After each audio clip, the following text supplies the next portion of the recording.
Time once again to turn back the clock. It was the 80s, come on, it was the big thing. They were the cute kids and the teen heartthrobs of the post-disco era. Well, I'm still young and rich. And he's not alone. We're going to see which child star became a Hollywood mogul and who grew up to be a man of the cloth. We don't want to talk about Emmanuel Lewis either. Dust off your Trapper Keepers and peachy folders, because we're going back to school with the stars of Fame, Head of the Class, and other hit favorites from the 80s next.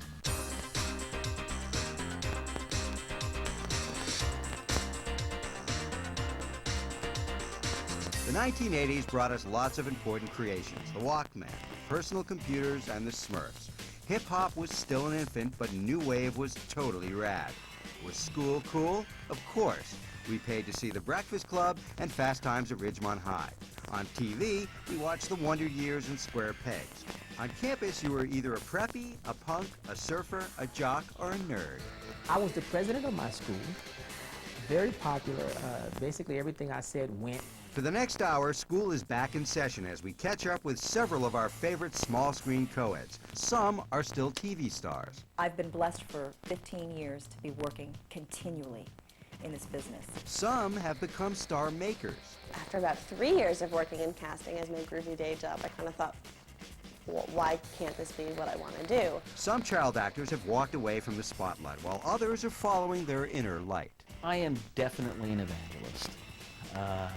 You know, hopefully in the nicest sense of the word.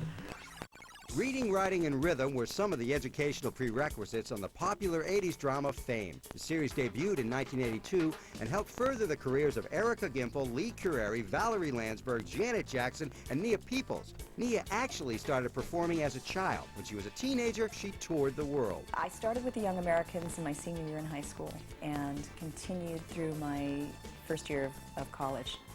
It was such a whirlwind. I mean, I performed in Las Vegas with them, with Liberace, who was just a wonderful man.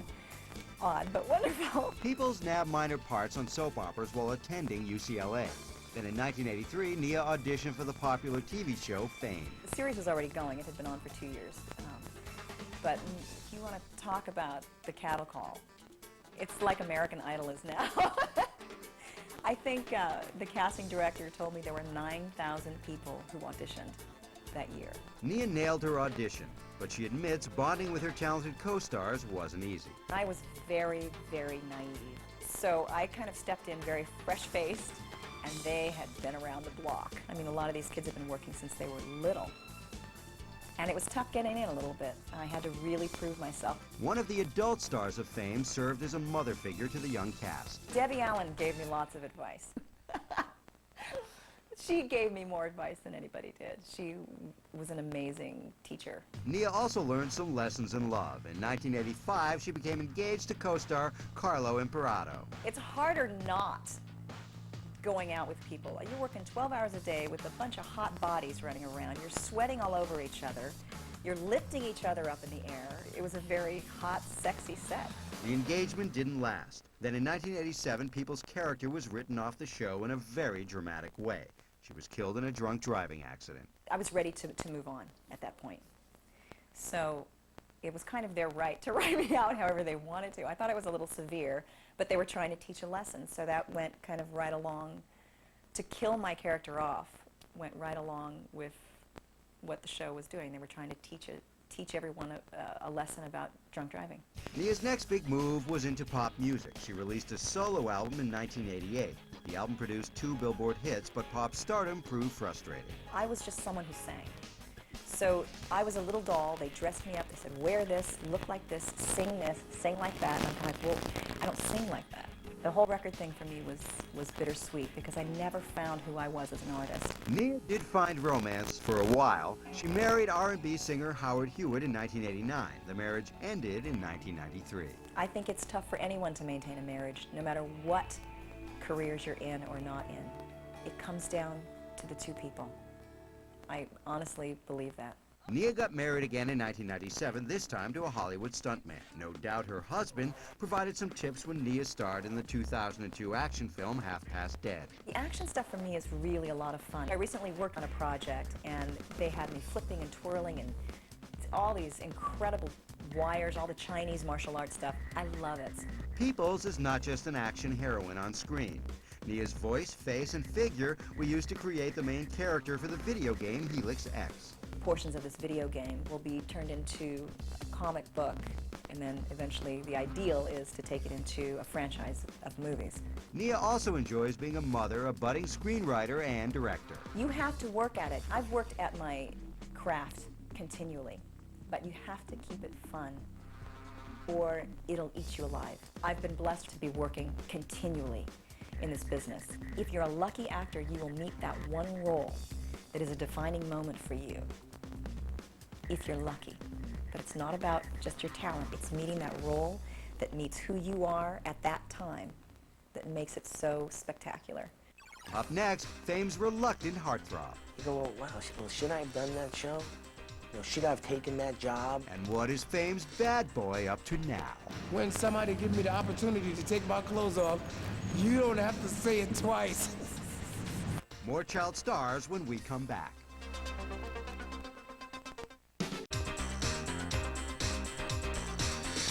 We've met one of Fame's female classmates. What about the guys? Carlo Imperato began his performing career at age 13 in the 1978 Broadway musical Runaways. They wanted to get kids who weren't touched by the industry yet, just raw talent.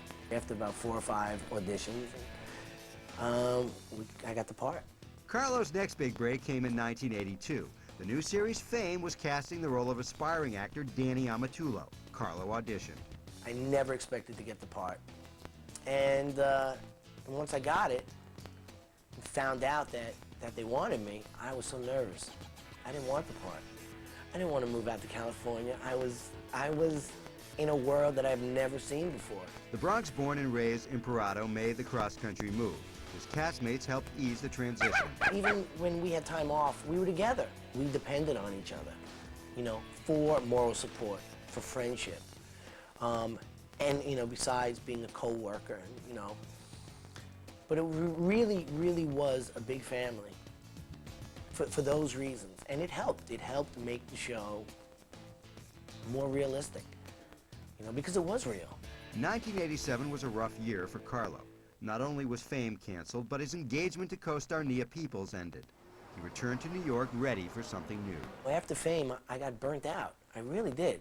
I moved back to New York after about a year of being out here, offered a bunch of things, didn't want to do them. You know, it didn't fit the caliber of work that I wanted to do. And I don't know if it was ego or reality. You know, I didn't want to do certain types of shows. With his decision to wait for the right project, Carlo found new ways to keep busy. He became involved in real estate and construction. These days, Carlo has a variety of money-making ventures to support his third wife and their 2 children. A really good friend of mine was one of the original Gold's Gym inventors, you know, and they got me involved 17 years ago. Those have turned out great. And then with real estate, from being a builder, you know, you buy properties and fix them up and you sell them. And sometimes you make money, and sometimes you don't make money. And, you know, same thing as an audition. Sometimes you get the job, sometimes you don't get the job. But Carlo hasn't completely left the biz. He also works as a prop builder. It's about growth, and it's about constantly learning. And that's what we do. So we do prop making, we do real estate, you know, anything to buy a can of tuna fish. After riding the roller coaster of fame, Carlo has strong feelings about seeing his own kids follow in his acting footsteps. If they're going to get into it, they're going to have to really want it. You know, I mean, it's a tough, you know, it's a tough business, and that's something we'll get to when they reach puberty, at least. Until then, it's closed. Carlo has good reason for caution. He's seen the ups and downs of fame firsthand.